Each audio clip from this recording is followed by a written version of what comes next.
Welcome to Start Lines and Swag Bags, presented by the Flying Pig Project. The use of this podcast is for entertainment purposes only and should not be considered as running or health advice. This podcast is not intended to replace any professional medical advice. Thank you for your support. Hello, and welcome to this Sunday's episode of Start Lines, Swag Bags, and Why Does Rachel Look Like Beaker from the Muppets? Yeah, so I did get a haircut, and I'm trying to figure out styling it. But currently, I look like one of those feather dusters my mother had when I was little that was made with like real feathers that stick straight up. So I have that going for me today. That's awesome. Let's start like we always do. We have to talk about the episode that dropped on Tuesday, and that was Dan. Dan, who was kind enough to completely re-record the episode after the day before I had run out of hard drive space. I learned something when I was interviewing Dan the second time. When I ask a guest a question, and they have to tell the story to me for the second or third time because I've had tech issues, when they're telling their story, they're very like deadpan, like they're just telling the story, like, because that's what they're doing. Whereas if I hear it the first time, I mean, you can tell by my laughter, by my voice, if you're watching my facial expressions, when somebody says something that just cracks me up, I lose my mind.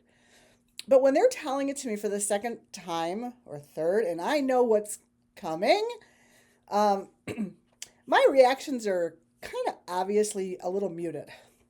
So I do thank him for especially reminding me that we had to talk about our first encounter at the 4 on the 4th bonding over hot dogs. I think everybody should bond in that way. Okay, so if you're caught up on my Sunday episodes, you know I've been comparing races to find my favorite race. Well, last week, I did that special episode with Sebastian and Jen and Tom, but I didn't actually think it was going to take, or it was going to grow into as long as it did, which I love. It was a fantastic episode. I love that people reached out to me. Someone even said, I've seen those 3 people at a race cheering for me. So it meant so much I was able to get that done, but now I'm a week behind schedule. And, so in a few weeks, Marty is actually going to be interviewing me, just like I interview you, and I have to have the bracket done. So I thought I would take a real quick second to just update where we are with it and let you know what's going to happen next. So the following races have made it past the first round. That was the Pettit Indoor Relay, the Indy Monumental, the Cellcom Green Bay Half, the Snow Fun Run, and Universal Soul. Those have all made it on. There are 3 matchups left. I'm going to cover 2 tonight, and then the last one will be next week.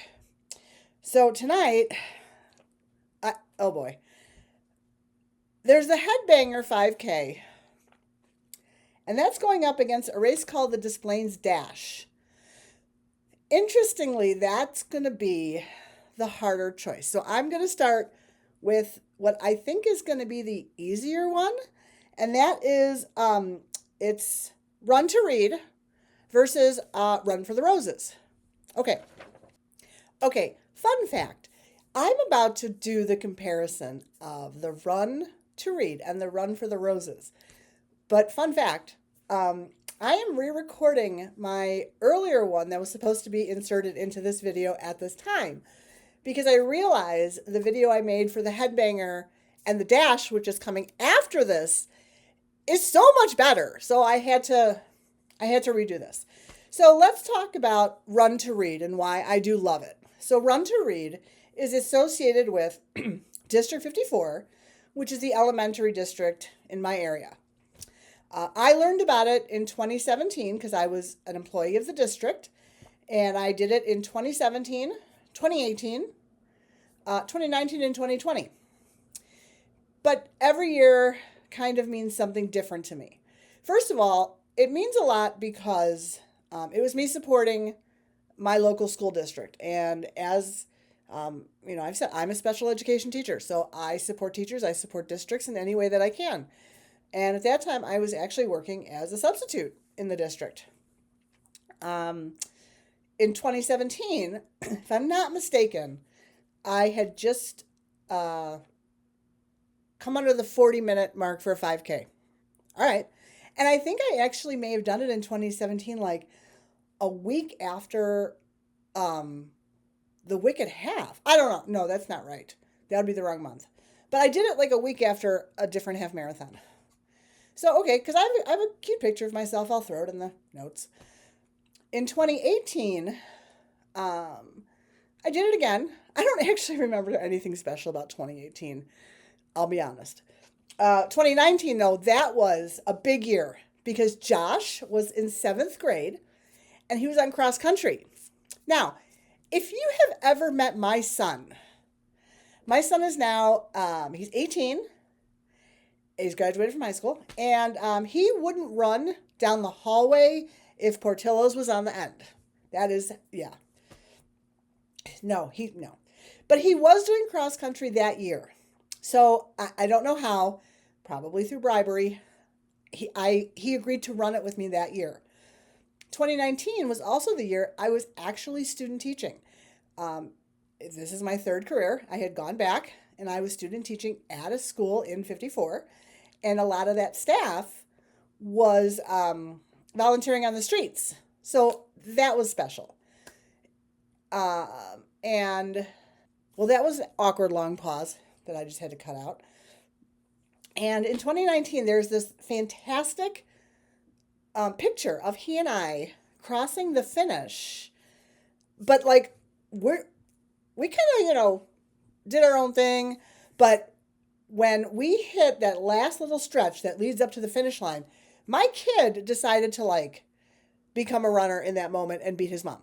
And mom was not having it. So mom and son were flat out sprinting. I think if I'm not mistaken, my Garmin had us at like an 8:20 pace, which for me is, I'm going to die.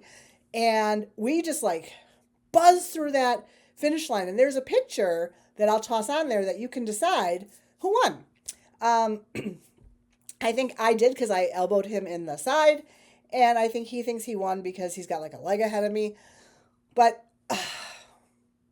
yeah, what a memory. I mean, I did a couple other things with him when he was, younger than that. But that was the last time that he ever chose to be with me, I'll put it that way, on a course of any kind. So that it's totally special. The district, they were never really very original with their shirts. This is the first one. I've got so many shirts here. This was the first one. This was 2017. Whoop. They got their little happy frog. All right. Oh, wait, where's 2018? Oh, here's 2018. Oh, is that the same frog? Oh my God, it is. And the frog's actually holding a water bottle. Oh my God. You guys are not going to believe this. Look who's on the back of the shirt. Extra miles on the back of the shirt. I didn't know that. I apparently never looked at the back of the shirt. I was working there too in 2018. I had just started a few months before. All right, 2019. This was the year with Josh.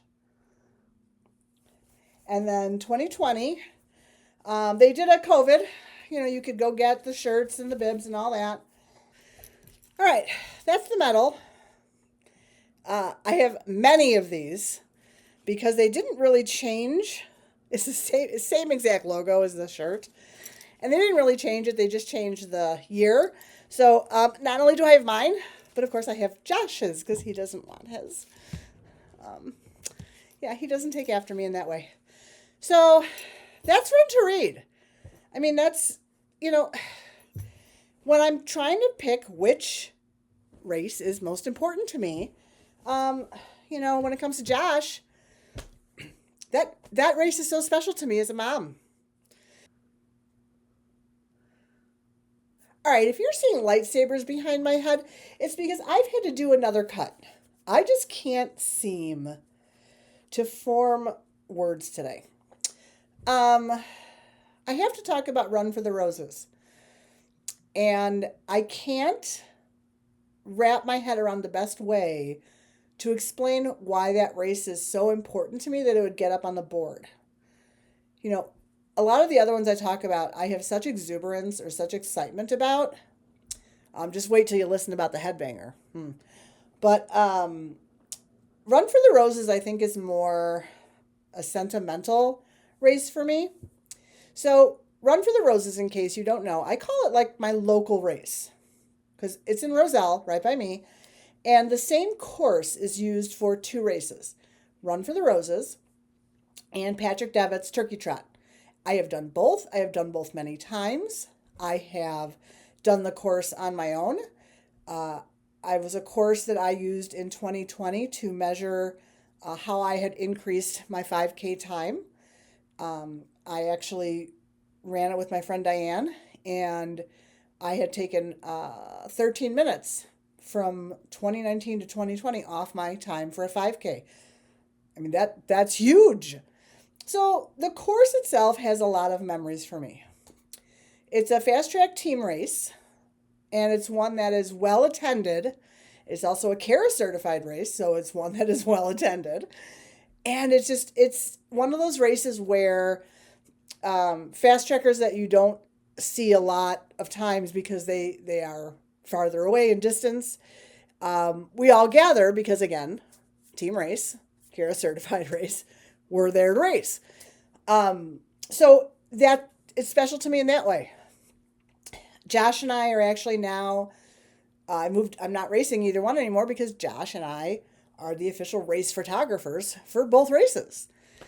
So there's a lot of reasons why it's special.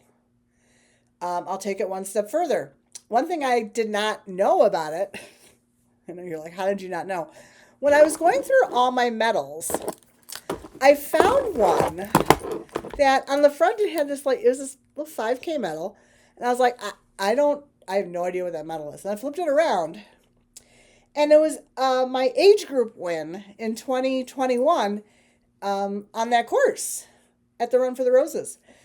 And that just felt really special to me. It almost felt like some type of vindication for the fact that the effort I did in November wasn't official. I mean, I think it's official because my Garmin watch said it was official, and Strava said it was official. But there was no timing match, so whatever. But I totally forgot that I had won the next opportunity that I had to be on that course. So, that it is special. I've worked packet pickup for the race. I've worked volunteering for the race. That is probably the race that I have over the time in working at the mile and being with Fast Track Racing. That's the one that I've really been immersed in the most. And maybe that's why it's just so special. I will never not go to either, whether a photographer, spectator, or runner. It's like guaranteed I'll be there. So, yeah, apparently I threw like an old standby local run that I would just do again and again and again on the board. This is actually the t-shirt for the most recent. I'm 100% sure I probably have, between Run for the Roses and the Turkey Trot, I probably have 5-6 t-shirts. So I didn't drag them all out because this one, it's so funny. Even in explaining it, I realize my tone is very different, but that's because it's so special. I feel lazy calling it special, but I can't come up with a better word. So I'm hoping that my inability to actually put a label on it can express how much I feel about that race. So there you go. Run for the Roses versus Run to Read. I think I know which one's moving ahead, but wait till you hear what comes next.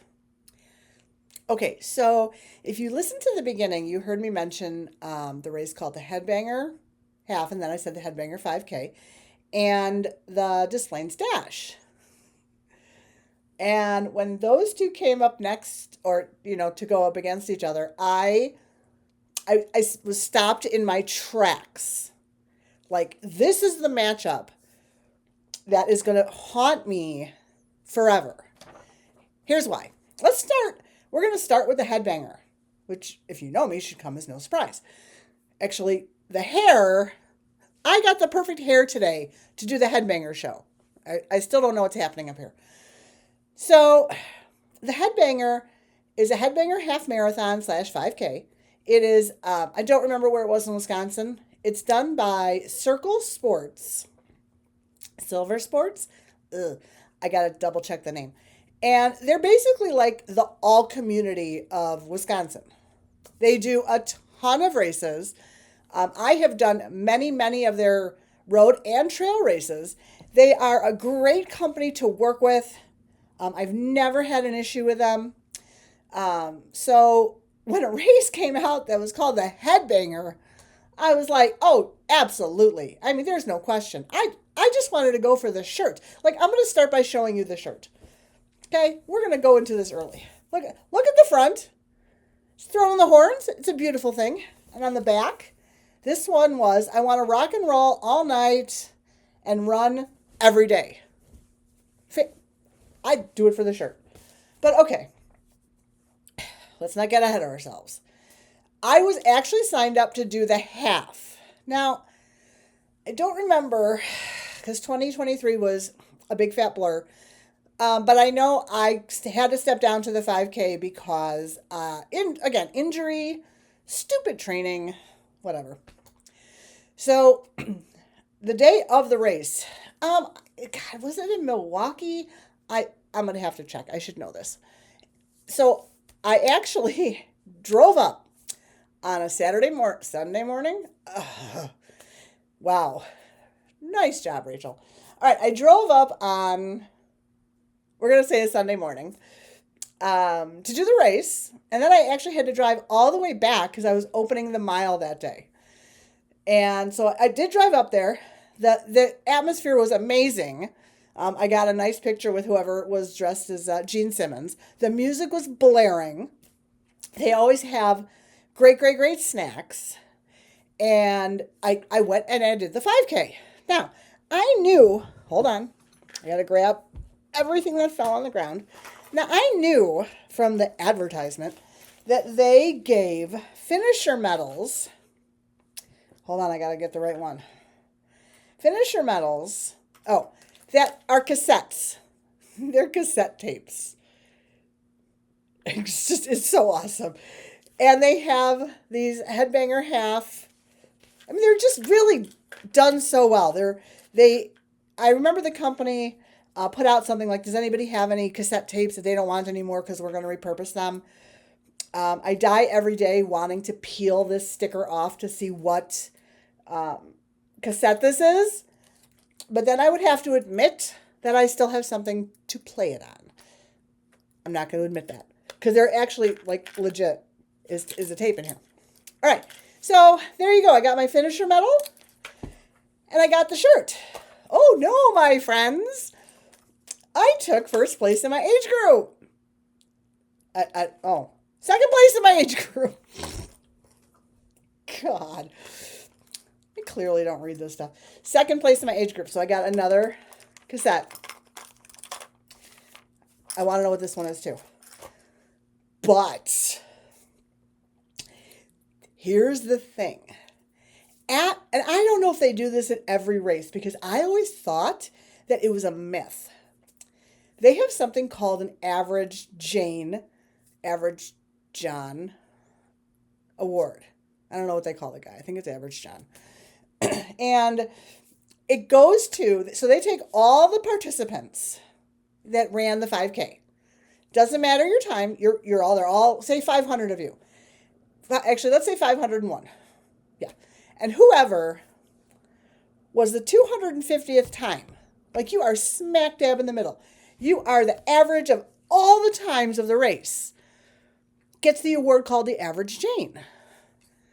Now again, I knew about this, but it's like a myth. And they're calling off the awards. And you guys, I won the average Jane award. Like, I won the average Jane. This is literally the best. It says statistically exceptional. This is the best thing in the world. As a matter of fact, I got a t-shirt. And to show you the t-shirt, I had to take it off of my wall because it's hanging above my desk. My average Jane winner. Do you know how hard? I had somebody who I know does a lot of races out in Wisconsin, a friend of mine, and she reached out to me. She's like, dude, you won that? I was like, yeah. I mean, I was really shocked. She's like, I have never known a person who has ever won that award at any race. I mean, somebody gets it at every race, but this person who lives up there and does all of their races has never known anybody that won it. And y'all, I won it. I did. I did it for being average, which is just fabulous. Okay, so that's the Headbanger. Now, you have got to be thinking, Rachel, how do you possibly have any race that you can put next to that stands any chance at all? Okay. There's this race that was called the Des Plaines Dash. And I only did it once, and I know very little about it. I know I have friends who they would run it every year and their parents would walk it.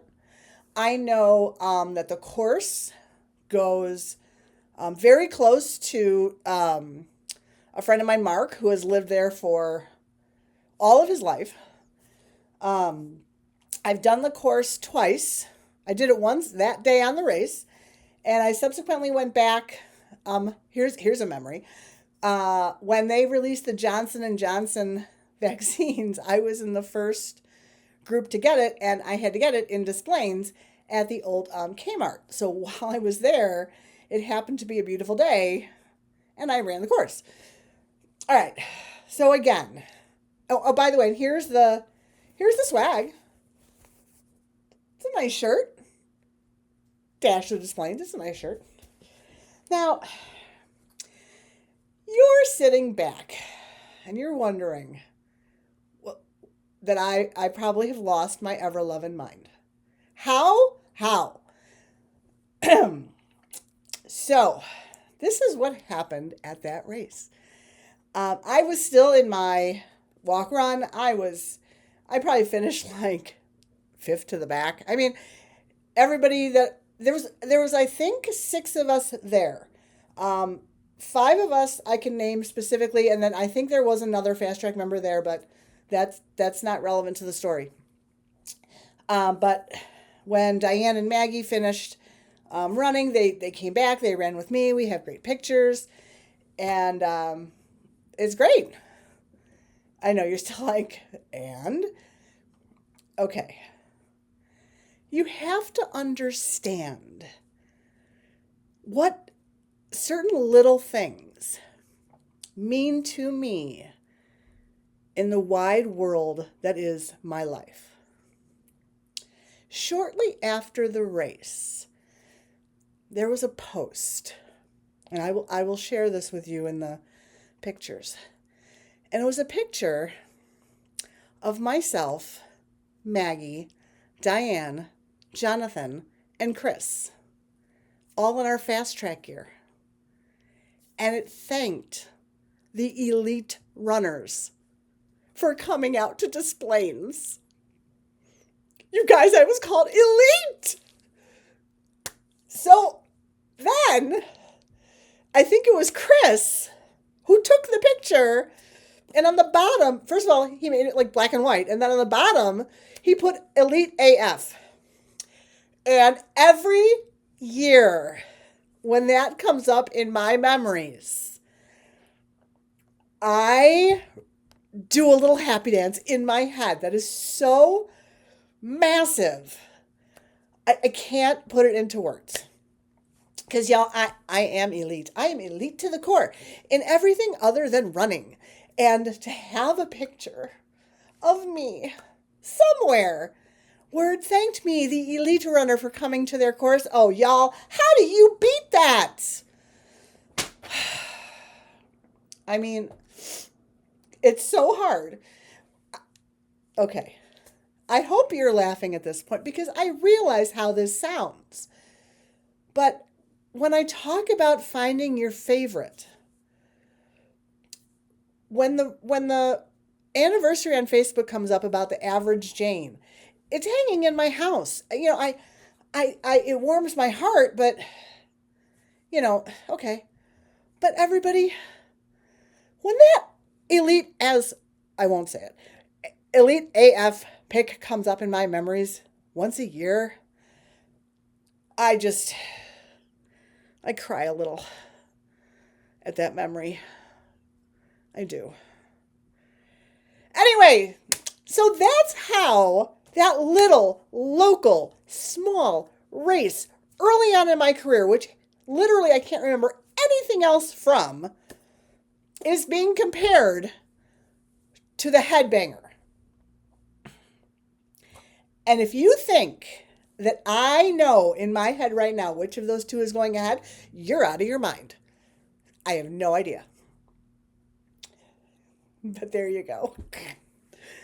All right. I hope you found some entertainment in that. Coming up on Tuesday, who is dropping on Tuesday? The Andy Allen is dropping. His episode is dropping on Tuesday. He is a friend of mine from Georgia who has a fantastic southern, that southern way they talk. You should absolutely listen to that episode. It's a hoot. Aside from that, I'm going to sign off because clearly my mind's somewhere else. My mind is where my hair is. I wish you all a good week. And I'm going to say this only because this was a joke between Marty and I. In case you didn't know, the Flying Pig Project, which presents these podcasts, does have an actual tagline. And I'd like to end the episode with that. And the tagline simply is, embrace the crazy to open up a world of possibilities. So please, do that. Thank you so much. Thank you as always for listening.